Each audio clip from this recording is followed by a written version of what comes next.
Hello friends, welcome to my YouTube channel. This is Sikha Sambharkar and today our topic is Piaget's cognitive structure and functioning. So let's start the topic. Before starting the topic, first we should know who is Piaget. Jean Piaget, the full name is Jean William Fritz Piaget. Jean Piaget, Swiss psychologist, had profound interest in epistemology, a branch of philosophy concerned with the nature of knowledge. Jean प्याजे जो थे, इनका नाम gene William Fritz प्याजे, ये उनका full name था. And he was born on 9th August 1896 and died on 16 September 1980. And Jean Piaget had a profound interest in epistemology. Epistemology means ज्ञान संबंधी शास्त्र कह सकते हैं हम, या ज्ञानवाद ऐसे कह सकते हैं. It's a branch of philosophy and it is concerned with the nature of knowledge. मतलब ज्ञान की प्रकृति का अध्ययन एपिस्टेमोलॉजी में किया जाता है, जिसमें जीन पियाजे पहले बहुत इंटरेस्टेड थे. Later on he developed A keen interest in child and cognitive psychology. बाद में उनका इंटरेस्ट जो है child and cognitive psychology means संज्ञानात्मक मनोविज्ञान में उनका इंटरेस्ट बहुत ज़्यादा बढ़ गया. Piaget's theory of cognitive development is a comprehensive theory about the nature and development of human intelligence. I have discussed this intelligence in my previous video, that is stages of intellectual development. You can watch that video. Intelligence according to Piaget, जब कोई व्यक्ति अपने environment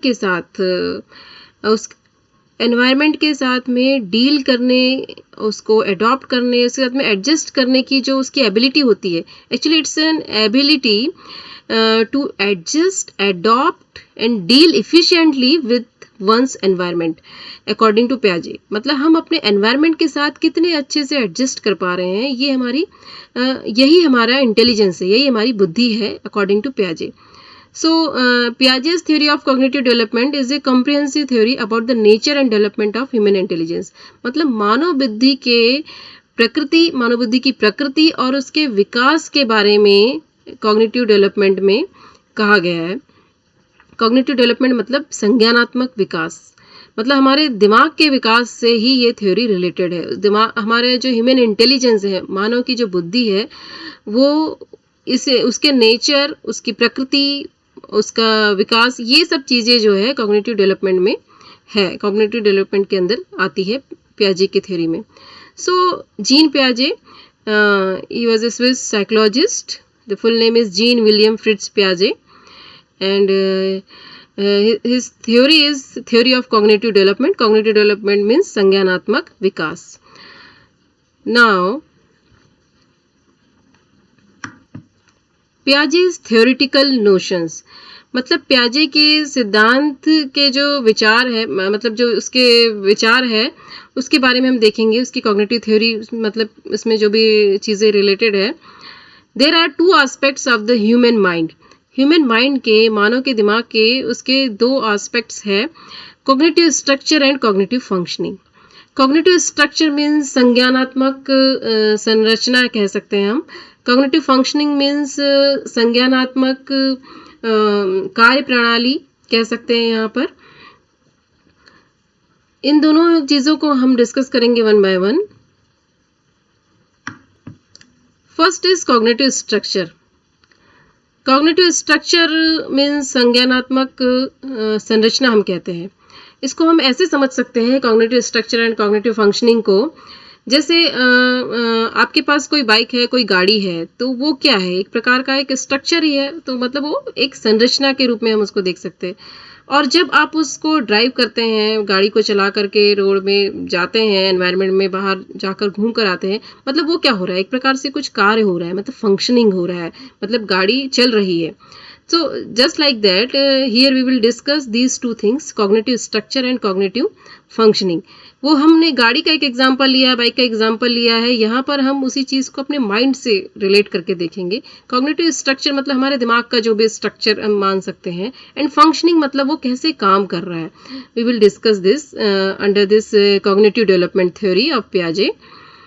So here we can see, unlike other creatures, the human baby is born with a few practical instincts and reflexes such as sucking, looking, reaching and grasping. यहाँ पर ये बताया जा रहा है कि जो ह्यूमन बेबी होती है, मतलब कि मानव का जो भी चाइल्ड है, जो बच्चा है, is born with a few practical instincts and reflexes, मतलब नेचुरल, मतलब सहज कुछ क्रियाएं उसमें होती है जिसके साथ में वो पैदा होता है। Just like sucking, looking, reaching and grasping, वो देख रहा है, रीचिंग, ग्रेस्पिंग कुछ पकड़ रहा है, मतलब इस टाइप से नेचुरल कुछ क्रियाएं कर रहा है, उनको हम इंस्टिंक्ट्स या रिफ्लेक्सेस कह सकते हैं, जो स्वैच्छिक मतलब कि नेचुरली हो रही है, अंदर से हो रही है, अपने आप ही हो रही है। Therefore, the initial cognitive structure of infants is supposed to incorporate only those cognitive abilities or potentials which help them to do such acts. यहाँ पर ये कह रहा है कि जो इन्फेंट्स होते हैं, इन्फेंट्स मतलब 0 to 2 years, जो बच्चा पैदा हुआ है उससे 2 साल तक का जो बच्चा है उसको इन्फेंट्स कहा जाता है या शिशु कहा जा सकता है। तो वो जो शिशु है उसी टाइम पर हम कह सकते हैं कि वहाँ पर कॉग्निटिव स्ट्रक्चर, मतलब उसका जो माइंड है वो इनिशियली डेवलप हो रहा है। तो इनिशियल जो स्टेज है, initial cognitive structure of infants, इसलिए इन्फेंट्स का एग्जांपल यहाँ पर लिया है क्योंकि यहीं से स्टार्टिंग हो रही है, तो कॉग्निटिव स्ट्रक्चर वहीं से वो थोड़ा डेवलप होना शुरू होगा। देन अकॉर्डिंग टू पियाजे, the initial cognitive structure of infants is supposed to incorporate only those cognitive abilities or potentials which help them to do such acts. मतलब जैसे बच्चा लुक, मतलब कि बच्चा किसी चीज़ को देख रहा है, लुक, रीच आउट और ग्रेस्प, मतलब किसी चीज़ को पकड़ रहा है, ये सब एक्टिविटीज़ कर रहा है। तो ये एक्टिविटी कर रहा है तो कुछ उसके माइंड में होगा, कुछ नेचुरल अंदर से होगा, दिमाग में कुछ तो ऐसी एबिलिटी होगी जिस वजह से वो ये सब कर रहा है। और वो एबिलिटी किस तरह की है? कॉग्निटिव एबिलिटी, मतलब उसके दिमाग की एबिलिटी है, उसका दिमाग का पोटेंशियल है, तो उस वजह से ये सब चीज़ें कर रहा है। तो ये जो एबिलिटी है, this potential, this ability, it can be incorporated in that initial cognitive structure. तो यहाँ पर पियाजे ने बताया है कि जो initial cognitive structure of infants है उसमें ये सब, उसमें ये माना जा सकता है कि उसमें ये चीज़ें शामिल है। क्या चीज़ें शामिल है? ये एबिलिटीज़, ये पोटेंशियल्स शामिल है। कौन सी एबिलिटी शामिल है? वो एबिलिटीज़ जिसकी वजह से बच्चा एक्शंस कर रहा है, वो क्रियाएं कर रहा है, जैसे लुकिंग, ग्रेस्पिंग, रीचिंग, ये जो क्रियाएं कर रहा है वो किस वजह से कर रहा है? उसके दिमाग में कुछ पहले से है जिस वजह से वो ये सब क्रियाएं कर पा रहा है। अब उतना छोटा बच्चा है, वहाँ उसका तो कुछ कोई बता नहीं सकता क्या है उसके दिमाग में, ना वो बोल के बता सकता है ना कुछ। लेकिन पियाजे क्या मानना है कि अगर वो कोई एक्टिविटी कर रहा है, मतलब उसके दिमाग में कुछ तो कॉग्निटिव मतलब कुछ है, कुछ एबिलिटी है जिसकी वजह से ये सब वो कर रहा है। तो ये जो पोटेंशियल या एबिलिटी है, इसको पियाजे ने नाम दिया है स्कीमा। स्कीमा बोल रहा है वो इन एबिलिटीज़ को, या फिर इसको हम कह सकते हैं it is the building blocks of knowledge. मतलब कि अगर हम कोई नॉलेज गेन कर रहे हैं तो उसके लिए हमारे दिमाग में कुछ स्कीमा, कुछ फंडामेंटल्स रहते हैं, या कुछ एक्टिविटी हम कर रहे हैं तो वो किस वजह से कर रहे हैं? क्योंकि हमारे दिमाग में पहले से कुछ स्कीमा है। जैसे वो बच्चा कुछ एक्टिविटी कर रहा है, सहज क्रियाएं कर रहा है, तो पहले से उसके दिमाग में कुछ तो भी स्कीमा है, मतलब कुछ फंडामेंटल है, कुछ कंसेप्ट्स है, कुछ बेसिक कंसेप्ट्स कह सकते हैं, जिसकी वजह से वो एक्टिविटीज़ कर रहा है। तो यहाँ पर स्कीमा का मतलब ये है कि वो कंसेप्ट, वो पहले प्रीवियस जो भी उसमें उसका नॉलेज है या जो दिमाग में उसमें है, वो कंसेप्ट को वो स्कीमा बोल रहा है। It is the, we can say, fundamental building blocks of knowledge. किसी भी नॉलेज को हम एक्सेप्ट कर ले रहे हैं, उसके लिए हमारे दिमाग में पहले से थोड़ा कुछ स्कीमा है, मतलब कुछ कंसेप्ट है। Now cognitive functioning. Cognitive functioning मतलब कि संज्ञानात्मक कार्यप्रणाली हम कह सकते हैं इसको। The changes and development in the cognitive structure brought about through experiences interaction with the physical and social environment, involving the processes of assimilation, accommodation and equilibration. यहाँ पर फंक्शनिंग के बारे में जैसे हम देख रहे हैं कि कुछ कार्य से संबंधित है, ये फंक्शन से संबंधित है. द चेंजेस एंड डेवलपमेंट, मतलब जो वो कॉग्निटिव स्ट्रक्चर जो इन्फेंट का है, जो भी बच्चा पैदा हुआ है उसका जो भी कॉग्निटिव स्ट्रक्चर है या माइंड है, उसमें धीरे धीरे चेंजेस होंगे, डेवलपमेंट होंगे, मतलब धीरे धीरे परिवर्तन आएगा, धीरे धीरे उसका विकास होगा. तो वो कैसे आएगा? ये कैसे आएगा? एक्सपीरियंसेस के थ्रू. एक्सपीरियंसेस मतलब बच्चा एक्सपीरियंस कर रहा है. कैसे एक्सपीरियंस कर रहा है? अभी तो वो घर में है, फैमिली के साथ है, फिर थोड़ा बड़ा होगा, फिर बाहर अपने सोशल एनवायरनमेंट में जाएगा और फ्रेंड्स से मिलेगा, स्कूल जाएगा. मतलब वो सब क्या है? वो अपने एनवायरनमेंट के साथ जैसे जैसे इंटरेक्शन करेगा तो उसका जो है डेवलपमेंट, कॉग्निटिव डेवलपमेंट जो है और थोड़ा इम्प्रूव होता चला जाएगा. अब ये दो चीज़ें तो हमने देखी, कॉग्निटिव स्ट्रक्चर और उसका फंक्शनिंग. तो ये जो जो चीज़ें हो रही है, इसमें जो इम्पॉर्टेंट है वो है कुछ प्रोसेसेस जिनकी वजह से ये सब कुछ होता है. वो किस प्रोसेस में होता है? मतलब ये जो फंक्शनिंग हो रही है, इसमें कुछ इम्पॉर्टेंट प्रोसेस है, जैसे असिमिलेशन, अकोमोडेशन एंड इक्विलिब्रेशन. तो ये 3 चीज़ें बहुत इंपॉर्टेंट है. इसको हम वन बाय वन देखेंगे. It is included in cognitive functioning, assimilation, accommodation and equilibration. So, first is assimilation. assimilation मतलब कि आपका जो है आत्मसातीकरण कह सकते हैं हम इसमें. आत्मसातीकरण मतलब कि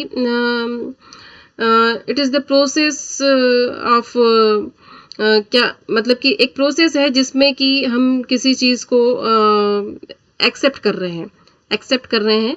और वो हम कैसे एक्सेप्ट कर रहे हैं? क्योंकि हमारे दिमाग में पहले से थोड़ा कुछ कंसेप्ट है, उस वजह से हम सामने जो भी चीज़ हमको दिख रही है उसको हम एक्सेप्ट कर रहे हैं. तो इसमें देखते हैं, assimilation refers to a kind of matching between the already existing cognitive structures and the environmental needs as they arise, behaving in the same old fashion. इसको हम एक एग्जाम्पल के थ्रू देख सकते हैं. जैसे कोई बच्चा है, कोई बहुत छोटा बच्चा है, 2, 3, 4 साल का बच्चा कह सकते हैं. उसके पेरेंट्स ने उसको एक छोटा सा बॉल, कोई खिलौना टॉय जैसा है, वो ला करके दिया और वो खेल रहा है उसको घर में. बहुत टाइम तक के, बहुत कुछ महीनों तक वो खेलता रहा वो छोटा सा बॉल. मतलब उसके दिमाग में, और उसको बताया गया कि ये बॉल है, मतलब इसको गेंद बोल रहे हैं और ये छोटा बच्चे लोग खेलते हैं. ये इसको समझ में आ गया. मतलब उसके दिमाग में एक कंसेप्ट क्या बन गया? हाँ, ये छोटा एक गोल साइज में एक बॉल या गेंद जैसा कुछ होता है जिसको कि हम बच्चे खेलते हैं. ये कंसेप्ट उसके दिमाग में है, मतलब ये स्कीमा उसका बन चुका है. अब कुछ टाइम बाद वो थोड़ा बड़ा हुआ और वो बाहर जाता है, स्कूल जाता है और भी कहीं बाहर जाता है और वो देखता है कि उससे बड़ा बच्चा खेल रहा है. किस चीज़ से खेल रहा है? वैसे ही किसी गोल चीज़ से खेल रहा है जिससे वो घर में खेल रहा होता था. तो वो जो गोल चीज़ है वो थोड़ा सा साइज़ में बड़ी है, जिसको हम बॉल कह सकते हैं, फुटबॉल वगैरह. तो वो उस चीज़ से वो बड़ा वाला बच्चा खेल रहा है. अब जैसे ही इस छोटे बच्चे ने उसको खेलते हुए देखा, तो इसका जो पुराना कंसेप्ट उसके दिमाग में था कि हाँ, वो छोटे साइज़ में जो है उसको तो गेंद बोलते हैं, फिर ये तो थोड़ा बड़ा है, इसको क्या बोल रहे हैं? मतलब कि मन ही मन वो अपने आप से थोड़ा सा आर्गुमेंट करने लगा, बातें करने लगा और फिर वो इस कंक्लूजन पे पहुंचता है कि हाँ, ये भी गेंद ही है, थोड़ा साइज़ में बड़ा है. और फिर वो अपने साथ में जो भी पेरेंट है, मम्मी है, पापा है, उनसे बात करता है. बात करते करते वो लोग उसको समझाते हैं कि हाँ, आपके पास घर में एक छोटा बॉल है, वैसे ही ये बड़ा है बच्चा तो इसके पास में एक बड़ा बॉल है. तो गेंद का कंसेप्ट जो था वो इजीली एक्सेप्ट कर पाता है क्योंकि पहले से ही उसके दिमाग में जो है गेंद का कंसेप्ट है. तो इसको कहते हैं एसिमिलेशन. मतलब कि मैच कर लेता है वो. बाहर के एनवायरनमेंट में उसने कोई वैसी ही चीज़ देखी जो उसके स्कीमा में है, उसके दिमाग में है, तो वो उसको समझने में ज़्यादा टाइम नहीं लग रहा है. सो दिस इज आत्मसातीकरण. Now accommodation. अकोमोडेशन को हम एक प्रकार से कह सकते हैं कि सामंजस्य या एक प्रकार का एडजस्टमेंट कह सकते हैं. तो अकोमोडेशन में क्या हो रहा है? In this process one has to learn new ways of thinking and behaving by making changes or modifications in one's existing cognitive structure. मतलब पहले से हमारे दिमाग में जो स्कीमा है, जैसे हमने एसिमिलेशन में देखा कि उसमें पहले से जो हमारे दिमाग में था उसका यूज़ करके बच्चे ने इजीली सामने वाली चीज़ को एक्सेप्ट कर लिया, उसके साथ वो एडजस्ट हो गया, समझ गया वो. उसके बाद में हम जब अकोमोडेशन पे आ रहे हैं तो यहाँ पर जो है हमारा पुराना वाला स्कीमा उतना काम नहीं करेगा। इसमें हमको नए स्कीमास हमारे दिमाग में बनेंगे और उसके बाद हम चीज़ों को समझेंगे। ये नेचुरली सबके साथ होता है, जिसका हम एक एग्जांपल देते हैं। जैसे सपोज़ कोई बच्चा है फर्स्ट सेकंड क्लास का या प्राइमरी का बच्चा है, उसने अभी तक के सिर्फ 3 ही सब्जेक्ट पढ़े हैं, 3 ही सब्जेक्ट की बुक्स उसके पास में है। सपोज़ मैथ्स की जनरली मैथ्स, हिंदी और इंग्लिश ये 3 सब्जेक्ट्स होते हैं फर्स्ट सेकंड क्लासेस में जनरली। तो ये 3 सब्जेक्ट उसने पढ़े 2 साल या 3 साल जो भी ड्यूरेशन में, अपने प्री प्राइमरी में भी शायद ये रहता है और फर्स्ट सेकंड क्लासेस में भी। तो ये 3 सब्जेक्ट का स्कीमा उसके दिमाग में है कि हाँ 3 सब्जेक्ट्स होते हैं, हिंदी, इंग्लिश, मैथ्स, और वो समझ भी जाता है। जैसे ही बुक्स को खोलता है तो उसमें देखता है वो कि हाँ हिंदी के लेटर्स लिखे हुए अल्फ़ाबेट्स से जो हिंदी की वर्णमाला है उससे वो समझता है कि वो हिंदी की बुक है। फिर जब वो इंग्लिश के अल्फ़ाबेट्स देखता है ABCD तो उससे समझ में आता है, वर्ड्स देखता है तो वो उसको समझ में आ जाता है कि अच्छा ये इंग्लिश की बुक है। फिर जैसे वो मैथ्स में नंबर्स देखता है 1 2 3 4 5, इतना उसका स्कीमा 2-3 साल में बन जाता है कि वो अंडरस्टैंड कर लेता है कि हिंदी की बुक कौन सी है, मैथ्स की बुक कौन सी है, इंग्लिश की बुक कौन सी है। सो ये उसका स्कीमा है। अब हर क्लास में फर्स्ट में यही 3 सब्जेक्ट थे, सेकंड में भी यही 3 सब्जेक्ट थे, तो उसको सेकंड में जब आया तो कोई प्रॉब्लम नहीं हुई, वो 3 उसने सब्जेक्ट्स ईज़िली अपने स्कीमा के अकॉर्डिंग उसने एक्सेप्ट कर लिए। जैसे ही वो थर्ड क्लास में आ रहा है या थर्ड या फोर्थ में जब भी जा रहा है, तो यहाँ जाने के बाद जब पहली बार उसको 3 की जगह 4 बुक्स मिलती हैं। 4 बुक्स मिलती है, एक हिंदी, इंग्लिश, मैथ्स और एक EVS की। ये जो चौथी बुक है, ये चौथी बुक को वो देखता है, खोलता है तो इसमें उसमें उसको अल्फ़ाबेट्स दिखते हैं, इंग्लिश के कुछ वर्ड्स लिखे हुए दिख रहे हैं, ये सब कुछ दिख रहा है। तो उसको ये महसूस होता है जैसे कि ये भी इंग्लिश की ही बुक है। इस प्रकार से उसके पास इंग्लिश की 2 बुक्स हैं। ऐसा वो क्यों सोच पा रहा है? क्योंकि उसके स्कीमा में ये है कि 3 ही सब्जेक्ट होते हैं, ठीक है? लेकिन यहाँ पर तो वो EVS की बुक है। फिर उसके टीचर उसको समझाना शुरू करते हैं कि ये जो है आपका एक और सब्जेक्ट है EVS एनवायरमेंटल साइंस, और ये आपको अभी नेक्स्ट क्लास में ये सब्जेक्ट भी रहेगा और अभी आपको ये भी पढ़ना है और ये इंग्लिश की बुक नहीं है। ऐसा उसको समझाया जाता है। तो शुरू में उसको अपना स्कीमा जो बना हुआ है उसको चेंज करने में बहुत तकलीफ होती है कि ऐसा कैसा हो गया, 3 ही तो सब्जेक्ट होते हैं, फिर ये 2, ये एक और सब्जेक्ट कहाँ से आ गया? ये सब कुछ वो उसके दिमाग में उथल-पुथल चल रही होती है। लेकिन धीरे-धीरे जब टाइम बीतता है तो वो उस EVS की बुक को भी एक्सेप्ट कर लेता है और समझ जाता है कि अब मुझे 3 नहीं 4 सब्जेक्ट पढ़ने हैं। तो ये उसका नया जो है एनवायरनमेंट के साथ में एडजस्टमेंट होता है। So this is called accommodation. Now equilibration. Equilibration मतलब इसको संतुलन या सामीकरण ऐसा कह सकते हैं हम। The process of assimilation or accommodation helps the organisms to adjust or maintain a harmonious relationship between himself and his environment. इसमें क्या बताया जा रहा है कि जो हमने एसिमिलेशन और अकोमोडेशन की प्रोसेस देखी है, एसिमिलेशन मतलब कि प्रीवियस जो उसके दिमाग में कंसेप्ट है, स्कीमा है, उसके अकॉर्डिंग वो एनवायरनमेंट के साथ एडजस्ट हो जा रहा है। दूसरा अकोमोडेशन में देखा कि उसका जो प्रीवियस कंसेप्ट है उसको स्कीमा को थोड़ा सा चेंज करके या पूरी तरह से चेंज करके उसको एक नया स्कीमा बनाना पड़ रहा था और फिर उसके बाद भी वो एडजस्ट हो गया अपने एनवायरनमेंट के साथ। तो ये this adjustment mechanism is called equilibration by पियाजे। तो पियाजे ने ये जो एडजस्टमेंट की प्रोसेस है इसको इक्विलिब्रेशन, एक प्रकार का संतुलन कहा है। तो ये चीजें हमने देखी अभी। Now one more term is here, adaptation. Adaptation का मीनिंग हम सब जानते हैं, किसी चीज को अडॉप्ट करना है, एक्सेप्ट करना। The individual has to adopt to his environment for survival as well as proper growth and development. पियाजे क्या कहते हैं कि किसी भी पर्सन को, किसी भी बच्चे को, बड़े को, किसी को भी जो है has to adopt his environment, मतलब उसको अपने एनवायरनमेंट को मतलब अपने सराउंडिंग में जो कुछ भी हो रहा है वहाँ पर जो भी चीज़ें हैं वो सब चीज़ें अडॉप्ट करनी पड़ती है, एक्सेप्ट करनी पड़ती है, उनके साथ में एडजस्ट करना पड़ता है। फॉर सर्वाइवल मतलब कि अगर उसको रहना है, जीवित रहना है, उनके साथ में रहना है, अच्छी तरह से रहना है तो वो ये सब करना पड़ता है। As well as proper growth and development, not for survival only but for proper growth, मतलब कि अच्छी तरह से वृद्धि करने के लिए, एंड डेवलपमेंट मतलब विकास के लिए, मतलब उसका प्रॉपर ग्रोथ हो, डेवलपमेंट हो और वो ठीक तरह से सर्वाइव कर सके, इसीलिए ये एडॉप्टेशन बहुत ज़रूरी है। The key to his cognitive development thus lies in his constant interaction with an adaptation to his physical and social environment. The task of such adaptation is carried out through the processes of assimilation and accommodation. और ये जो task है जो adaptation का, ये assimilation और accommodation के through ही होता है. तो आप लोगों ने देखा कि एसिमिलेशन एंड एकोमोडेशन ये बहुत इंपॉर्टेंट चीज़ें हैं. मतलब कि ये चीज़ें सिर्फ किसी छोटे बच्चे के लिए ही नहीं, बड़ों के लिए भी ये अप्लाई होती है.